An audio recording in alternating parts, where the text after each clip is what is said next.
शुभकामनाएं मिले और प्राप्त हो, ताकि आप 9 वर्ष के मायने को अपनी जिंदगी में सही रूप से जान सकें और पहचान सकें।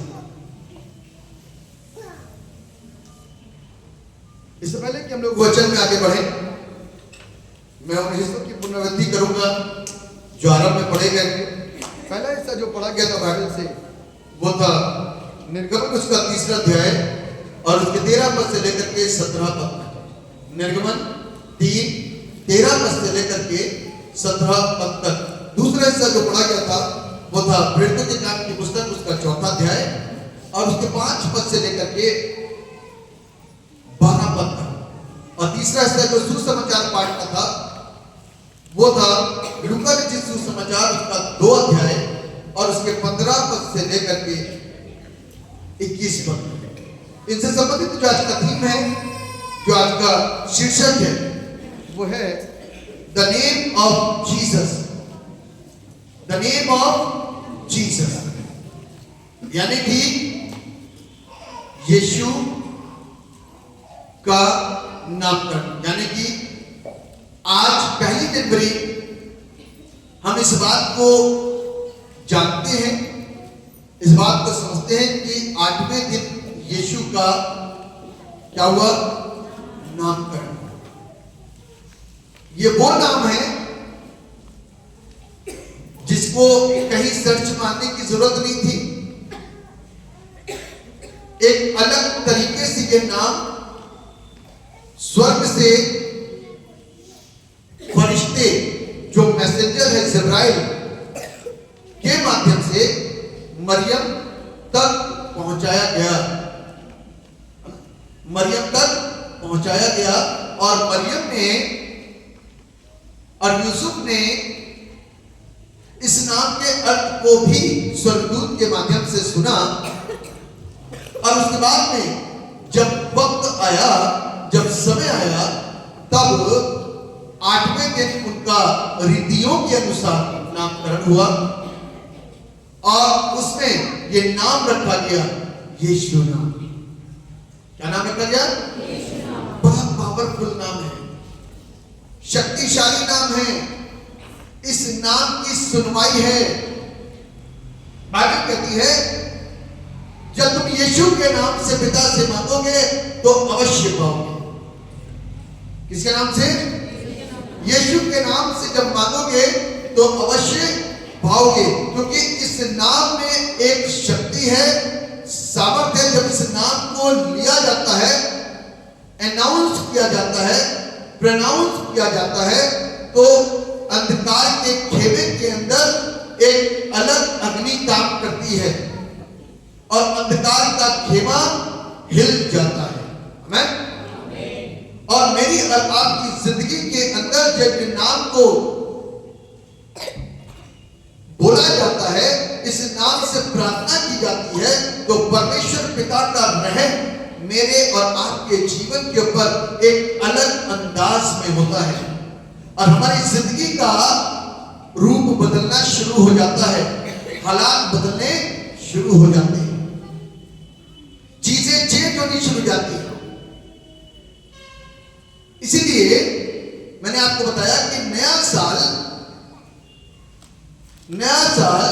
मेरे और आपके जीवन के लिए नए तरीके से आजीजों को लेकर के आए।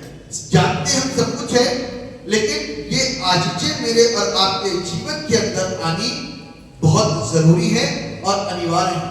हम आत्मिक दौड़ में यदि दौड़ रहे हैं तो इस दौड़ में हमें यीशु के नाम के सहारे की जरूरत और आवश्यकता है। यदि यीशु का नाम हमको प्राप्त नहीं हुआ और इसके नाम की खूबियों को हम नहीं जानते, तो ये नाम मेरे और आपके जीवन में असर कैसे करेगा? इसलिए जानकारियों के साथ में जब हम इस नाम को लेते हैं कि हमें पता है कि होना ही होना, तो अवश्य होगा, क्योंकि ये प्रॉमिस है। क्या प्रॉमिस है? यीशु हमारे साथ है, ये प्रॉमिस है। आपको मालूम है ये प्रॉमिस है? एक ऐसा प्रॉमिस जिसको हम और आप कई बार भूल जाते हैं और फालतू के प्रॉमिस मुझको और आपको याद रहते हैं। आपके पास में एक प्रॉमिस की हुई चीज रखी हुई है सबके पास अभी इसी समय, और आप उसके ऊपर कितना विश्वास जताते हो, इतना विश्वास जताते हो कि ये सारी चीजें पीछे रह जाती हैं। बाइबल और यीशु पीछे रह जाता है। आपका विश्वास उस चीज के ऊपर इतना ज्यादा है कि बस आप उसकी होड़ में रहते हो। और वो मालूम क्या है? कोई बता सकता है? हैं? मोबाइल नहीं, बताओ कोई बता सकता है? पैसा। आपको पक्का मालूम है कि ये नोट जो है ना, जितना आपके पास में रहेगा उतना ज्यादा धनवान, और आप इसको दोगे तो मार्केट से उसके बदले में आपको मिलना ही मिलना है, उसके बगैर कुछ नहीं है। ये प्रॉमिस है, गवर्नर के साइन है उसमें, और आपको इतना विश्वास है कि इस पैसे से, खाली कागज से कोई कुछ नहीं खरीद सकता। भैया दे देना जरा, तो कोई, ये प्रॉमिस की बात नहीं है। प्रॉमिस की बात नोट के अंदर लिखी गई है, के अंदर गवर्नर का साइन है। जब आप उसको देते हो ना, तो उसके बदले में और उस प्रॉमिस का कोई भरोसा नहीं, उस प्रॉमिस करने वाले को आप जानते नहीं, उसकी कोई जानकारी नहीं है, उसका कोई पक्का नहीं कि कल होगा कि नहीं होगा, लेकिन फिर भी आपका फेथ उसके ऊपर इतना जबरदस्त है, इतना जबरदस्त है कि आप उसको छोड़ ही नहीं पाते। उसका लालच इतना बड़ा है कि परिवारों के अंदर झगड़े हैं। उसका लालच इतना बड़ा है कि पैसा हम छिपाते हैं पति पत्नी से और पत्नी पति से। उसका लालच इतना बड़ा है कि बच्चे भी धीरे से पॉकेट से निकाल करके अपनी आवश्यकताओं के लिए इस्तेमाल कर लेते हैं, क्योंकि उनको मालूम है, छोटे छोटे बच्चों को मालूम है बगैर पैसे की टॉफी नहीं मिलने वाली। उनको ये मालूम गवर्नर कौन है, उनको ये मालूम है कि नोट काम करेगा। ये पैसा नहीं होगा, वो प्रॉमिस का हुआ टुकड़ा कागज का नहीं होगा, तो ना तो मकान ले सकते हैं, ना ही मोबाइल, जिसकी बात अभी करी गई, ना मोबाइल ले सकते हैं, ना कोई भी वस्तु हमको आपको मिल सकती है। क्यों? क्योंकि वो प्रॉमिस किया हुआ कागज का टुकड़ा मेरे और आपके बहुत मायने रखता है। लेकिन वो परमेश्वर जिसने वायदे प्रतिज्ञाएं दी, मेरे और आप, मेरा और आपका फेथ उसके ऊपर नहीं रहता। आप चेक कर सकते हो कि आपका फेथ लेवल उसके ऊपर कितना गहरा और कितना दृढ़ और कितना मजबूत है। एक गवर्नर इतना इंपॉर्टेंट और इतना महत्वपूर्ण हो गया, क्या वो प्रॉमिस कर सकता है? वो तो लाइफ का प्रॉमिस कर रहा है। वो परमेश्वर क्या प्रॉमिस कर रहा है? लाइफ का प्रॉमिस, जिंदगी को एक सुरक्षा देने का प्रॉमिस कर रहा है। नए साल में यीशु के नाम के ऊपर विश्वास करना सीखो। ये कागज के टुकड़े ने कोरोना काल के अंदर काम करना बंद कर दिया था। तब एक ही नाम काम कर रहा था, एक ही प्रॉमिस काम कर रहा था कि मैं तुम्हारे साथ हूं। और कौन था? यीशु नाम। हम उसको अपने मकसद के लिए, और जब हालात हमारे हाथों से, हालात हमारे विज्ञान के हाथों से, हालात हमारे अपने हाथों से निकल जाते हैं, तब एंड में हम उस नाम को जपने की कोशिश करते हैं, किसी तरीके से हमारा अपना और अजीज बच जाए। आज इस बात का फैसला लेने की जरूरत और आवश्यकता है कि यीशु के नाम को प्राथमिकता दें। यीशु के नाम को प्राथमिकता दी जाए। सारे नामों में सबसे श्रेष्ठ और सबसे ऊंचा नाम है, सामर्थी नाम है, ताकतवर नाम है, ऊर्जावान नाम है, तसल्लीदायक और शांतिदायक नाम है। इस नाम में तो जिंदगी है, इस नाम में तो जिंदगी है। और पहले हम अपनी जिंदगी को उस व्यक्ति, उस कागज के टुकड़े के सहारे बनाने की कोशिश करते हैं कि शायद बन जाए पैसा देख तमाशा देख। ये एक स्लोगन है। पहले ये प्रयास होता है, उसके बाद में जब काम नहीं बनता तो प्रार्थनाएं होती है। एक विश्वासी बंदा मालूम क्या करता है? पहले प्रार्थना करता है। जब विश्वासी बंदे की प्रार्थना 4 दिन की प्रार्थना नहीं सुनी गई तो उसको एक और ऑप्शन पता है, घुटने पर आता है, फिर प्रार्थना करना शुरू करता है। फिर भी यदि नहीं सुना गया तो कोठरी में चला जाता है, उपवासी बन जाता है। तो तब तो उसको आशीष मिलनी बनती ही बनती है। आमीन। और इन केस यदि वो आशीष अभी तक उसको प्राप्त नहीं हुई तो इस बात को ध्यान रखना, जो उसने किया ना अपनी बरकत को प्राप्त करने के लिए, उससे बड़ी बरकत उसके जीवन के अंदर, उसके भविष्य में उसके लिए दस्तक करने वाली है। आमीन। इस बात ध्यान रखें कि प्रभु में किया गया कोई भी काम असफल नहीं हो सकता। प्रभु में की गई कोई भी मेहनत खराब नहीं हो सकती।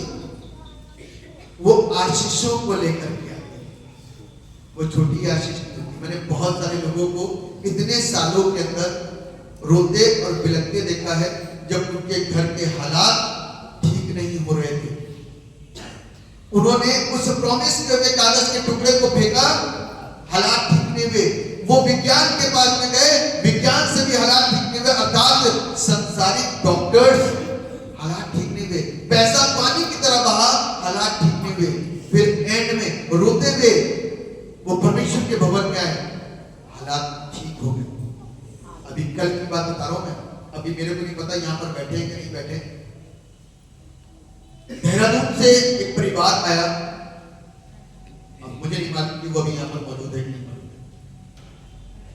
और कई साल से परेशान था वो परिवार, कई साल से परेशानी में।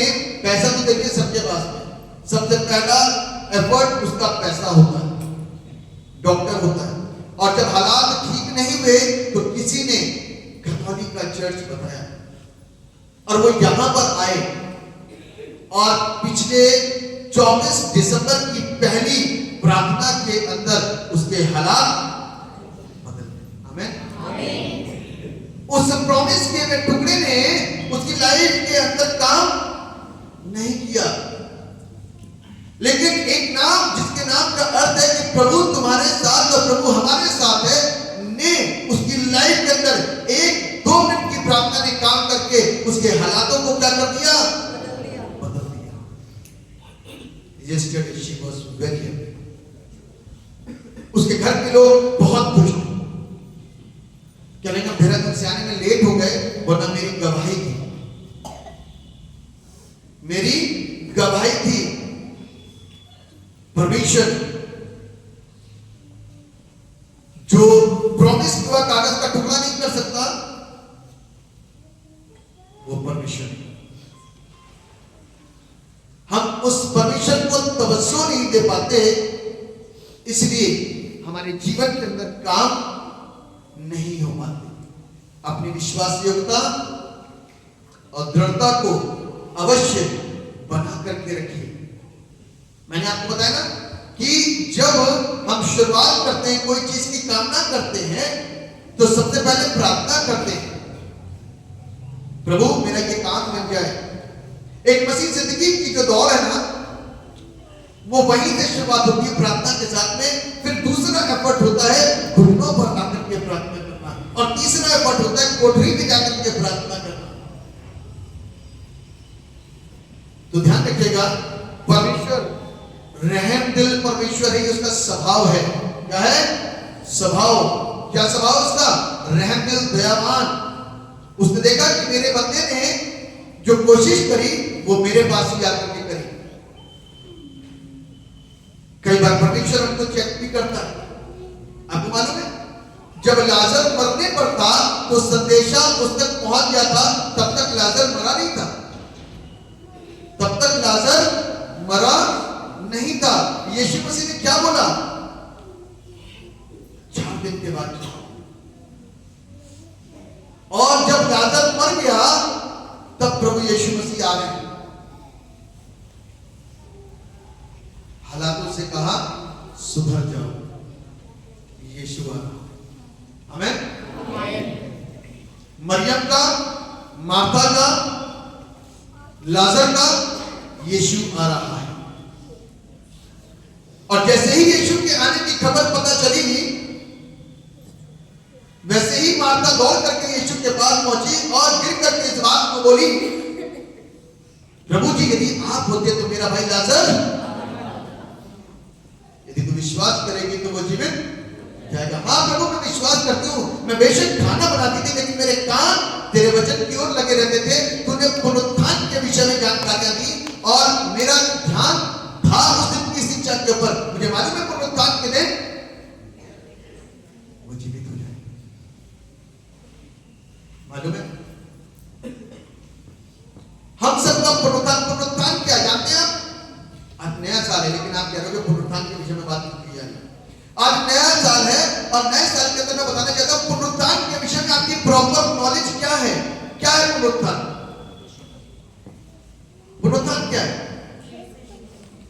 जी फिर से जी उठना। कब जिएंगे? इसका भी तो कोई नॉलेज होगा, इसका भी तो कोई ज्ञान होगा। कब जिएंगे हम? कब जिएंगे? पुनरुत्थान का मतलब क्या है? एक बार हम मर गए उसके बाद में जीना। ठीक है, तो इसी बात को माता समझ पा रही थी कि पुनरुत्थान के दिन मेरा भाई जीवित हो जाएगा। और जो पुनरुत्थान की रिजरेक्शन की जो शिक्षा है वो यही है कि जब प्रभु यीशु मसीह बादलों पर आएंगे तो जो मर गए हैं वो जीवित। सिंपल सी बात है, क्योंकि यीशु मसीह मरने के बाद में परमेश्वर के द्वारा जिलाए गए। तो सेम कंडीशन मेरे और आपके ऊपर भी अप्लाई होगी। हमको भी जिलाया जाएगा, हम मरी हुई अवस्था में चले जाएंगे, स्वाभाविक मृत्यु जाएगी। लेकिन जब यीशु मसीह का कदम बादलों पर पड़ेगा, जब रप्चर होगा तो उस दिन हम क्या हो जाएंगे? जी उठेंगे। लेकिन यीशु मसीह ने मार्था से मालूम क्या बोला? पुनरुत्थान और जीवन और तुम्हारे सामने खड़ा है। पुनरुत्थान और जीवन मैं हूं और तुम्हारे सामने ही खड़ा हूं। यदि आपको लगता है कि आपके हालात को बदलने में अभी 1 साल लगेगा, आपको लगता है पुनरुत्थान के समय को आने में अभी बहुत टाइम लगेगा, आपको लगता है कि हालातों को चेंज होने में बहुत वक्त लगेगा, आपको लगता है कि किसी चीज की प्राप्ति करने में बहुत वर्ष लगेंगे, तो मैं आपको विश्वास दिलाना चाहता हूं कि अपने समय में आप वो सारे काम प्रभु के द्वारा करवा सकते हैं। जैसे कि उस दिन उस लाजर के हालात बदल गए और उसी दिन उसका पुनरुत्थान हो गया और उसी दिन हालात उसके चेंज हुए और प्रभु यीशु ने आवाज दी, ऐ लाजर। क्या उस दिन पुनरुत्थान का दिन था? क्या यीशु मसीह उसी दिन बादलों पर आए थे? लेकिन उस दिन उसके हालात बदल गए और उसकी जिंदगी में नया दिन आ गया, उसकी जिंदगी में नया साल आ गया। उसकी जिंदगी के अंदर जो आंखें आई वो अलग थी। कफन उड़े लाजर बाहर आ गया। उस दिन उन आंखों ने देखा कि एक्चुअल पुनरुत्थान क्या होगा। जब हालात बदले, जब हालात बदले, अगल बगल लोगों ने भीड़ने, क्योंकि यीशु तो बहुत चर्चित हो चुके थे, बहुत प्रसिद्ध थे, उनको मालूम था कि यीशु अद्भुत काम करता है। लेकिन मुर्दों में से जिला देना और 4 दिन के मुर्दे को जिला देना, जो कब्र को रेडी पड़े हुए उसको 2-3 दिन हो चुके हैं, उसको जिला देना कोई आसान खेल नहीं था। आवाज देते ही लाजर पुनरुत्थान और जीवन। एक बार फिर से उस मुर्दे के अंदर परमेश्वर की श्वास गई, उसके आवाज को सुना उसने और सुनते ही लाजर के अंदर जीवन आ गया। क्या क्या कहता है? पुनरुत्थान और जीवन। पुनरुत्थान का मतलब कि फिर से वो जिंदगी, और जीवन का मतलब फिर से खड़ा हो जाना। लाजर फिर से खड़ा हो, उसकी जिंदगी में नया साल। वो कनानी स्त्री की शिक्षा आपको मालूम होगी, कनानी स्त्री की शिक्षा मालूम होगी। यीशु मसीह के पीछे पीछे पीछे पीछे पीछे पीछे लगी थी, मेरी बेटी को ठीक कर दे, वो बीमार है। कहता कि मैं इस्राएल के लिए आया हूं। किसके लिए आया हूं? इस्राएल के लिए आया हूं, और किसी के नहीं। क्या मैं लड़कों की रोटी कुत्तों के सामने डाल दूं? उस स्त्री ने बुरा नहीं माना, क्योंकि उसको मालूम है सामने जीवन का दाता क्या है। आमीन। उसने कहा जितना झुक जाऊं, जितना झुक जाऊं, जितनी सहन कर लूं, वो कम होगा। एक स्वभाव उसके अंदर, परमेश्वर का स्वभाव काम कर रहा था कि कोई बात नहीं प्रभु, कुत्ते भी वही चूर चार खाते हैं जो बालकों के मुंह से गिरता है। कोई बात नहीं, मैं चूर चार खा लूंगी, कोई दिक्कत नहीं है, मैं उस लेवल पर आकर के काम कर लूंगी। लेकिन मेरी बेटी को सेम डे के अंदर, वो चकाई का दिन नहीं था, वो निजाती के ऊपर अभिषेक का दिन नहीं था, लेकिन फिर भी एक नया काम उसकी लाइफ के अंदर अपने टाइम में उसने प्रभु यीशु से मनवा लिया। आमीन। अपने समय में उसने वो काम करवा लिया जो पॉसिबल नहीं था। यीशु मसीह का स्टेटमेंट था कि मैं इस्राएल के लिए आया हूं। आमीन। आज यदि हम परमेश्वर के वचनों के ऊपर ध्यान देते हैं, उसको अच्छी समझ के साथ में पढ़ते हैं, तो शायद भेदों को सुनकर के हम उछल पड़ेंगे। जब परमेश्वर के वचन का हम बड़े हल्के से सुन रहे हैं, लेकिन ये बड़े भेद हैं। उस समय में, जबकि मैंने पिछली बार भी आपको बताया था कि पवित्र आत्मा का अवतरण कब हुआ था मालूम है? Day of Pentecost. और पवित्र आत्मा कब दिया था? ये प्रभु यीशु ने अपने चेलों को यूहन्ना रचित सुसमाचार उसके 20 अध्याय में उनको क्या करा? पवित्र आत्मा दिया कि पवित्र आत्मा अंदर आएगा। लेकिन यहोशू ने अपने समय में प्रभु से कह करके और मांग करके पवित्र आत्मा अपने अंदर ले लिया। अपने समय में हम प्रभु से कुछ भी प्रार्थना के साथ में करवा सकते हैं। वो एक उदाहरण होगा, वो एक यादगार होगी। बाइबल कहती है, निकाल लीजिए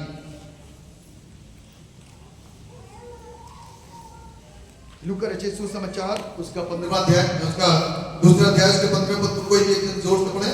जब सरदूत उनके पास सर को चले गए तो गडरियों ने आपस में कहा। अभी तक 25 दिसंबर को और 25 दिसंबर से पहले हम लोग सिर्फ इस बात को सुनते हैं कि स्वर्गदूत आए। अब हम सुनते हैं दूसरे पहलू के अंदर कि स्वर्गदूत चले गए। स्वर्गदूत कहां चले गए? स्वर्ग को वापस चले गए। जिब्राइल कौन था मालूम है? एक मैसेंजर। क्या है? मैसेंजर के नाम से जाना जाता है, संदेशवाहक के नाम से जाना जाता है। और आकर के उसने संदेश दिया, तुम्हारे लिए बड़े आनंद का सुसमाचार है। मानोगे कि नहीं मानोगे? सुनोगे कि नहीं सुनोगे? जाओगे कि नहीं जाओगे? दर्शन करोगे कि नहीं करोगे? ये सब बातें नहीं करी।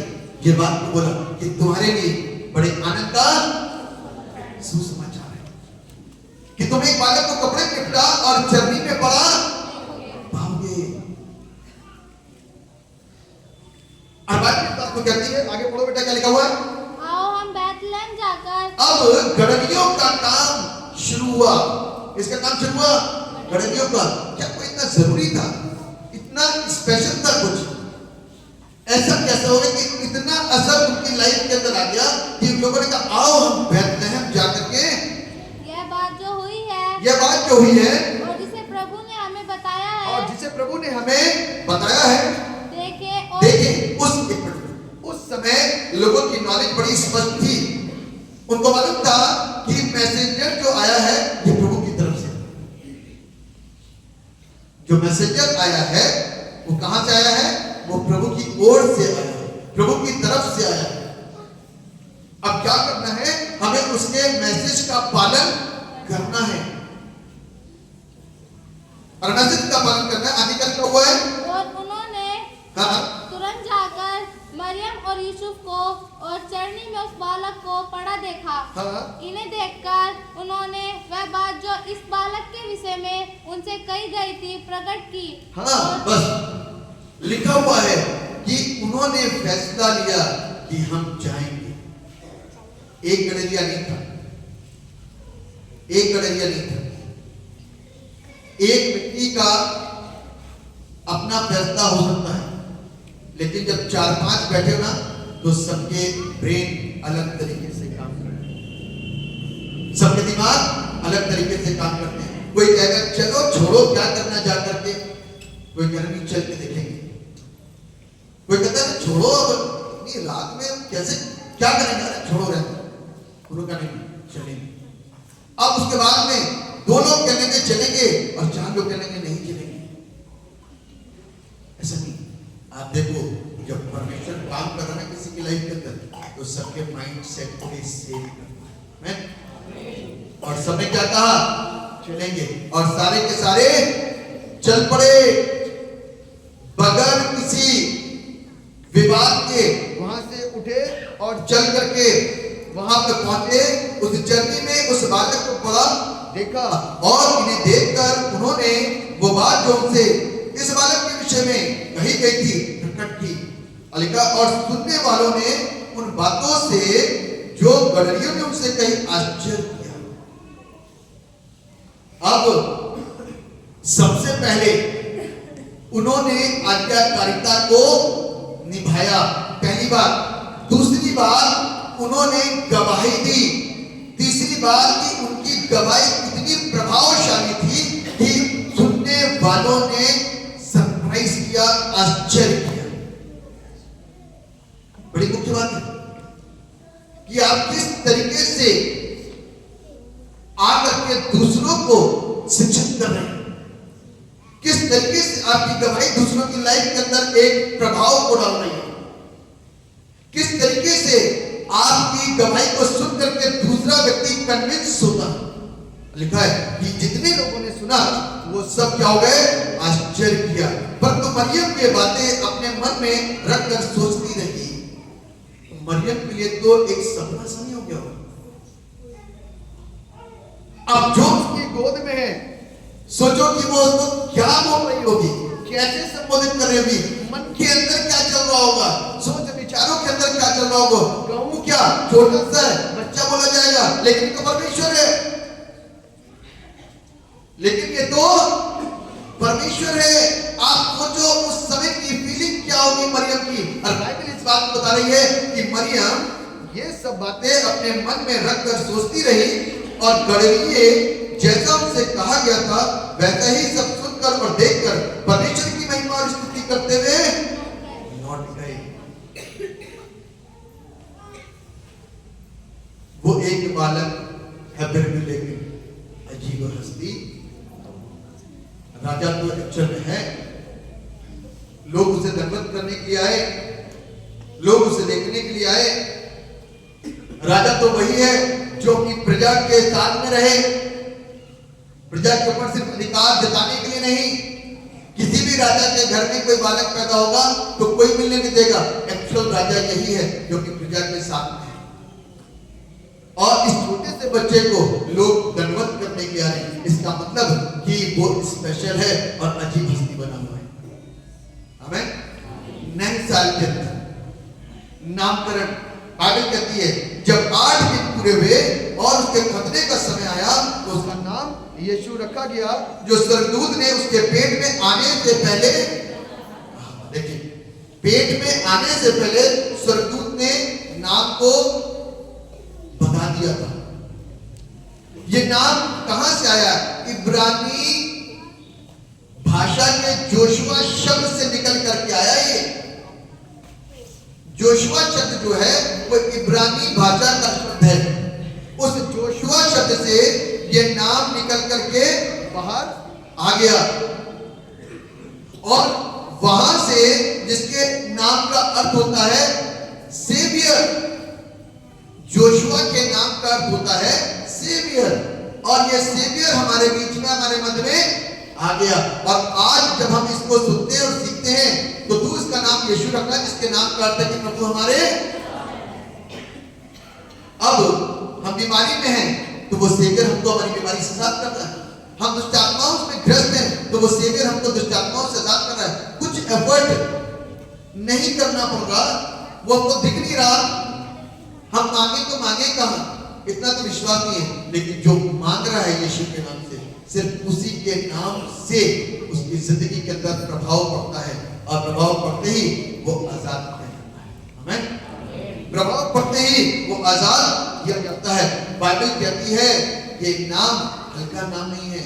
जाकर के मेरे लोगों को, मेरी प्रजा को बता देना। मूसा ने कहा कि मैं लोगों से क्या कहूंगा जाकर के? उसने कहा उनसे जाकर के कहना, मैं जो हूं सो हूं ने तुम्हें भेजा है।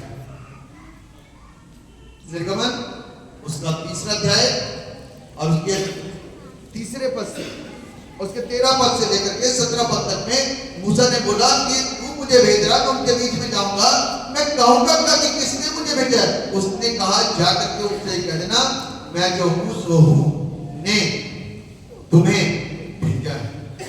और वो तेरी सब सुनी। इस नाम को लोग कितने समय से जानते हैं, इस नाम को लोग कितने समय से समझते हैं, इसके असर को, उसकी ताकत को, उसकी शक्ति को कितने समय से लोग जानते हैं, और सारी पब्लिक चुप हो गई।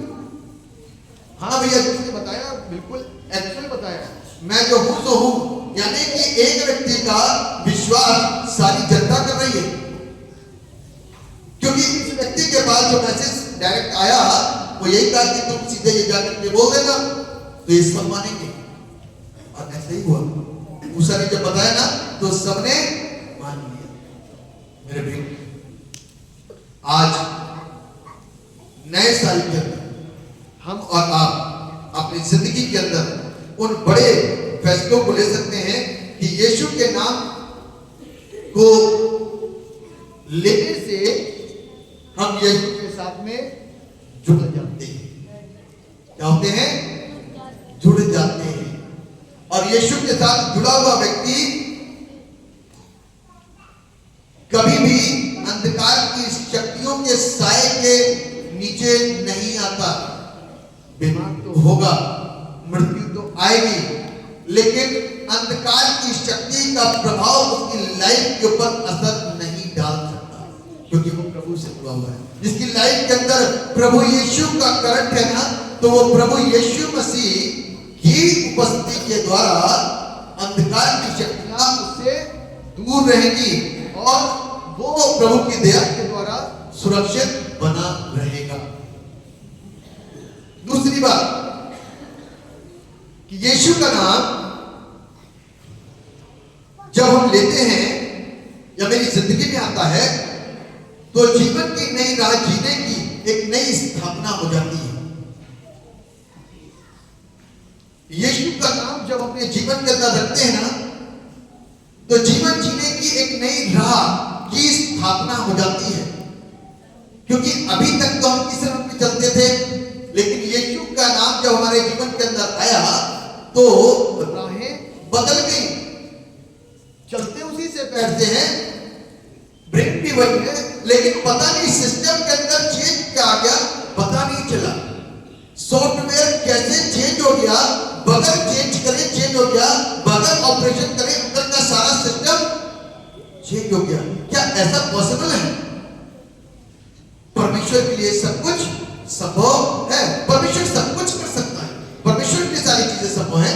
क्या ऐसा हो सकता है कि सिर्फ एक यीशु मसीह के आने से मेरा यहाँ का सॉफ्टवेयर चेंज हो जाए,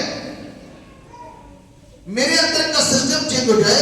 आप सोचो कि ये ऐसे काम है जो सिर्फ एयर में चल रहे, काम तो हो रहे, काम दिख भी रहे, काम प्रकट भी हो रहे, लेकिन हम और आप उसको प्रूफ नहीं कर पा रहे हुआ कैसे। पर इतना कहते हैं कि भैया ये यीशु ने किया, ये हमारा विश्वास है। इतना कहते हैं कि भैया ये यीशु ने किया, ये हमारा विश्वास है। और विश्वास के अनुसार और विश्वास के आधार पर सारे काम बनते चले जा रहे हैं। एक व्यक्ति अपने जीवन के अंदर यीशु मसीह को ले लेने के बाद में कैसे बदलता है, वो आपके पास में तजुर्बे हैं, बहुतों के पास में व्यक्तिगत तजुर्बे हैं, और वो उन तजुर्बों को बयान कर सकता है क्योंकि उनके पास में अपने व्यक्तिगत हैं। आपको पता है कि आप कैसे बदले? आपको पता है कि आप पहले आज से 1 साल पहले कैसे थे और ठीक 1 साल के बाद में आप कैसे हो गए? ये कैसा सिस्टम आ गया आपके ब्रेन के अंदर कि आपके अंदर एक नया आयाम, नया परिवर्तन, नया चेंज आ गया। मेरे जीवन में आया नया साल जब यीशु मेरी जिंदगी के अंदर आया। नया साल तो अभी लोग डेट के अनुसार मना रहे हैं। कैसे मना रहे हैं? डेट के अनुसार कैलेंडर चेंज हुआ। अब कैलेंडर चेंज हुआ तो 1 जनवरी तो आनी लाजमी सी बात है। 2025 भी आएगा, 26 भी आएगा, लेकिन जिंदगी के अंदर जो एक्चुअल में नया साल है वो यीशु के आने से होता है। आमीन। वो यीशु के आने से होता है। और वरना ऐसे नए साल का क्या फायदा कि आप पिछले साल भी वही थे और इस साल भी वही थे। तो ऐसा नया साल कोई फायदा नहीं। आप बस सेलिब्रेट करिए, जो भी करना तो करते रहो, लेकिन नया साल जिस व्यक्ति के अंदर आएगा वो अलग सा दिखाई देगा। आमीन। वो चेंज दिखाई देगा, उसके अंदर का सिस्टम आपको चेंज दिखाई देगा। वो खुद ही दूसरा बंदा दूसरा गवाही देगा, अरे तुम ऐसे थे और ऐसे क्यों हो गए? पौलुस से लोग पूछते नहीं होंगे, जो बाद में पौलुस बन गया, शाऊल से दोस्त मिलते होंगे, लोग मिलते होंगे, तुझे क्या हो गया? तूने हम लोगों को क्यों छोड़ दिया? तूने ये साथ क्यों छोड़ दिया? तू अलग क्यों हो गया? ऐसा क्यों हुआ? अब तू उन लोगों के विरोध में खड़ा क्यों होता? अब तू इन्हीं के बीच में रहता है, क्या कारण हुआ? कहता भैया पता नहीं, 3 दिन के लिए अंधा पड़ा था और 3 दिन के अंदर चेंज हो गया। आमीन। 3 दिन के लिए अंधा था और 3 दिन के अंदर पता नहीं क्या हुआ। अब अपने आप ही मन नहीं करता, अपने आप ही इच्छा नहीं करती। अब तो यही मन करता, यही धुन रहती है कि इस जीवते परमेश्वर के नाम का विस्तार किया जाए, उसके राज्य का विस्तार किया जाए। वो सच्चा है, वही सत्य है, वही मार्ग है और वही जीवन है। ये वाला तो अफेयर आ गया, कुछ दिखता ही नहीं। इसके अलावा जो बातें मेरे लिए लाभ की हुआ करती थी, वो बातें सब पूरा करके सी जान पड़ती है। पता नहीं क्या हुआ, सिस्टम चेंज हो गया। हमें मेरे जीवन में आया नया साल जब यीशु मेरे जीवन के अंदर। जिस दिन शाऊल के स्वर बदल गए, उस दिन उसको एक नाम मिल गया। सौल से पौल बन गया और उस दिन के बाद से, नाम बदलने के बाद से काम भी बदल गए। नया साल एक्चुअल में ये सेलिब्रेशन तो लोग करते हैं, जश्न तो मनाते हैं, खाना पीना एक जश्न नहीं होता, ये तो रोज करते हैं। लेकिन नई चीजों को ले आना परिवर्तन के साथ। सोचो, जिस परिवार के अंदर जिसके माँ बाप अपने बच्चे से बहुत परेशान,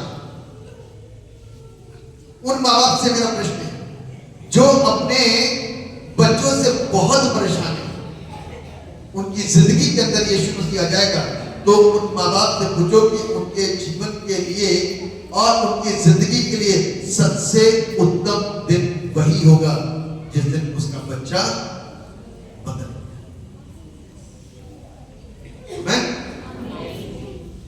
जिस दिन किसी का कैंसर के चलते बहुत हजारों लाखों पैसे खर्चा कर दिए, बीमारी रहा, जिस दिन चंगाई मिल गई, उस दिन उस परिवार के लिए, उन बच्चों के लिए एक नया साल हो गया। हमें जब किस नजरिए से हमें थी, हमने यीशु मसीह की ताकत को अभी जाना नहीं। जिसको अनुभव है वो सीरियसली सुन रहा है, और जिसको अनुभव नहीं है उसके लिए ये एक व्यंग्यात्मक सी बात हो सकती है, हंसी की बात होगी। लेकिन जिस दिन प्रभु यीशु मसीह छुएगा ना, उस दिन चीजें बदली सी नजर आएगी। आमीन। और बाइबल हमको इस बात बताती है, मेरे साथ निकाल लीजिए प्रेरितों के काम की पुस्तक, उसका 3रा अध्याय, उसका 4था अध्याय और उसका 5वां पद से कोई भी एक दिन पढ़े। दूसरे दिन ऐसा हुआ कि उनके सरदार और पुरनियों और शास्त्री और महायाजक यूहन्ना और कैफा और यूहन्ना और सिकंदर और जितने महायाजक के घराने के थे, सब यरूशलेम में इकट्ठा हुए। वे उन्हें बीच में खड़ा करके पूछने लगे, कि तुमने ये काम किस सामर्थ से और किस नाम से किया है। बस अब आप ये सोचिए कि पूरा का पूरा पैनल खड़ा हुआ है, एक दो लोग नहीं है। यदि आज की तारीख में कहें तो डीएम और एसडीएम और एसएसपी और सीओ और एसएचओ सारे के सारे पूरी टीम के साथ खड़े हैं। ये वही बड़ी ताकत है भाई। ये तो मैं कब बता रहा हूं, इनकी ताकत ज्यादा बड़ी थी। रोमी सल्तनत की ताकत बहुत बड़ी थी। और लिखा हुआ है दूसरे दिन ऐसा हुआ कि उनके सरदार और पुरनिये और शास्त्री और महायाजक और हन्ना और कैफा और यूहन्ना और सिकंदर और जितने महायाजक के घराने के थे सब यरूशलेम में इकट्ठे हुए। क्या हो गया? सब यरूशलेम में इकट्ठे हुए। सब के सब यरूशलेम में क्या हो गए? इकट्ठे हो गए। अब लिखा हुआ है उन्हें बीच में खड़ा करके पूछने लगे तुमने क्या काम, कौन सा काम था? कोई बताएगा? हैं? जन्म के लंगड़े को क्या करा? चंगा करा। ये गलत काम किया था हम लोगों ने, है ना? जन्म के लंगड़े को ठीक करना एक पाप था। इसीलिए ये सारी टीम इकट्ठी हो गई, है ना? उनकी दृष्टि में तो पाप लग रहा था, बल्कि उनको तो उसको सराहना चाहिए, उन लोगों को सैल्यूट करना चाहिए और उनके परमेश्वर की उपासना सब जगह करवाने की चाहिए। लेकिन उन लोगों ने क्या कहा? उन लोगों ने उनको बीच में खड़ा करके पूछने लगे कि तुमने यह काम किस सामर्थ से, सामर्थ तो जानते हैं ये काम बगैर सामर्थ के हो नहीं सकता, तुमने ये काम किस सामर्थ से और किस नाम से किया? तुमने उनको यदि मानो भैया सामर्थ काम करे कि नाम भी तो होगा तुम्हें कुछ, है ना? किस सामर्थ्य और किस नाम से किया? तब पतरस ने पवित्र आत्मा से परिपूर्ण होकर उनसे कहा। अब इतनी बड़ी फोर्स के सामने पतरस को तो घबरा जाना चाहिए था, हैं? पतरस को तो वापस अपने शिकार पे चले जाना चाहिए था, क्योंकि पतरस मछुआरा था और बड़ा एक्सपर्ट था। और बात बताती है जब यीशु मसीह मृतकों में से जी उठने के बाद में जब आए ना तो पतरस वापस शिकार में पहुंचा हुआ था। लेकिन अब जब वापस प्रभु को देख करके बुलाया गया ना तो उस दिन जीवन बदल गया और 20वें अध्याय के अंदर एक सामर्थ उनके ऊपर रिलीज किया गया और उस दिन से पतरस के अंदर का जो डर था ना वो खत्म हो गया। और अब पतरस पूरी फौज के सामने, बड़ी ताकतों के सामने, महायाजकों के सामने, शास्त्रियों पुड़ियों के सामने, ज्ञानियों के सामने खड़ा होकर के, और ऐसे ही नहीं पवित्र आत्मा में, क्योंकि यदि वो पवित्र आत्मा में खड़ा नहीं होगा तो उसको वो साहस, वो बल प्राप्त नहीं हो पाएगा। और लिखा हुआ है कि वो पतरस ने पवित्र आत्मा से परिपूर्ण होकर उनसे कहा, हे लोगों के सरदारों, हे लोगों के सरदारों और पुण्यों, सब दुर्बल मनुष्यों के साथ जो भलाई की गई है, यदि आज हमसे इसके विषय में, उसके विषय में पूछताछ की जाती है कि वो कैसे अच्छा हुआ, तो तुम सब और सारे इस्राएली लोग जान लें। इतना तरीके से किसी को जवाब देना बस की बात नहीं, एक साधारण और सामान्य व्यक्ति के अंदर। और उसने इस बात को बोल दिया, तो तुम सब और सारे इस्राएली लोग जान लें कि यीशु मसीह नासरी के नाम से, नाम बता दिया मैंने, यीशु मसीह नासरी के नाम से जिसे तुमने क्रूस पर चढ़ाया और परमेश्वर ने मरों में से जिलाया, यह मनुष्य तुम्हारे सामने बड़ा चंगा खड़ा है। किसके नाम से? किसके नाम से? ये लंगड़ा भिखारी जिसको तुम्हारे लोग उठा करके लेकर के जाते थे और वो मंदिर के बाद जो फाटक था जो सुंदर कहलाता था वहां रोज बिठा दिया करते थे। तुम्हारे बस की तो थी नहीं इसे चंगा करना, तुम्हारे बस में जो था वो यही था कि तुम इससे अंधे लंगड़े से भी कमाई करो, इसलिए तुम बैठाते थे ताकि शाम तक में जो भी आ जाए उसके कटोरे में उसको ले करके अपने पास रख लो और 3 वक्त का खाना खिला दो या 2 वक्त का खाना खिला दो। तुमसे जीतना जाता है, सिर्फ जीतने का काम करते हो, लेकिन यीशु देने के लिए आया था। आज भी इस लंगड़े को जीवन दे दिया, जबकि वो यहाँ नहीं है, लेकिन उसका नाम काम करता है। आमीन। उसका नाम काम करता है, और उसके नाम को लेकर के चलने वाले उसके कुछ नुमाइंदे हैं जो उसके नाम को लेते हैं बड़ी शिद्दत के साथ में।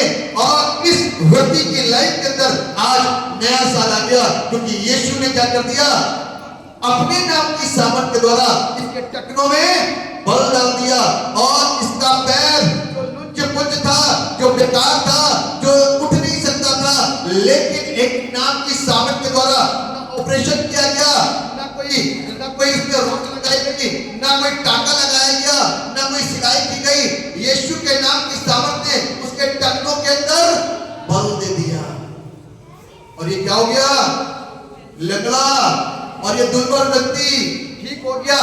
तो तुमको पेट में क्यों दर्द होता है, तुमको परेशानी क्यों होती है, तुमको बुरा क्यों लगता है, इस नाम पर विश्वास कर लो, तुम्हारी जिंदगियां भी सुधर जाएंगी। लेकिन कुछ कौम, कुछ लोग ऐसे हैं जो बदलेंगे नहीं। बाइबल इस बात बताती है कि इन लोगों में से बहुतों ने यीशु के द्वारा किए गए मौजूद को देखा, सुना, और छुप छुप करके भी जानकारी लेते होंगे, अपने लोगों को भेजते होंगे, जाके देख के आओ क्या वाकई में इसी तरीके से चमत्कार हो रहे हैं कि कुछ और मसला है। तो इनके जो भेदी होते होंगे ना, तो ये चुपचाप दबे पांव घुस कर के आते होंगे और देखते होंगे, लेकिन सूचना क्या मिलती होगी, चंगाई तो है, छुटकारा तो है, सामर्थ तो है। शास्त्री ने हेरोदेस बादशाह से मालूम क्या बोला था, जब हेरोदेस बादशाह ने शास्त्री को बुलाया, भैया पूर्व दिशा से के कौन आए हैं, मजूसी आए हैं, ज्ञानवान लोग आए हैं, और ये कहते हैं किसी राजा का जन्म हुआ है, शास्त्री सामने आ जाए। और शास्त्री ने जैसे ही अपना पर्चा खोला तो कहा, हे बैतलहम यहूदा एफ्राता, तुझ में से एक अधिपति निकलेगा जो मेरी प्रजा इस्राएल की रखवाली करेगा। यानी कि निकलेगा तो निकलेगा, ये सच्चाई है। शास्त्री जानते थे, लेकिन कुछ ढीठ और कुछ हटीले लोग ऐसे हैं, ना तो शास्त्री गया ना हेरोदेस गया सच्चाई के विषय में, जो धर्म की पुस्तकों को लेकर के घूम रहा था, जो शास्त्रों को लेकर के घूम रहा था, जिस शास्त्रों के बल पर काम किया करता था, उस शास्त्रों से मिलने वाले ज्ञान को उसने अस्वीकार कर दिया, और मात्र 6 मील की दूरी पर जो यीशु मसीह बैतलहम की चरनी में गौशाला में पैदा हुआ और जन्मा था, उसको देखने के लिए नहीं गए, उसको स्वीकार करने के लिए नहीं गए, अपनी जिंदगी के अंदर नया साल बनाने के लिए नहीं गए, और अपनी जिंदगी के अंदर उस जीवते परमेश्वर की उस सामर्थ को ग्रहण करने के लिए नहीं गए।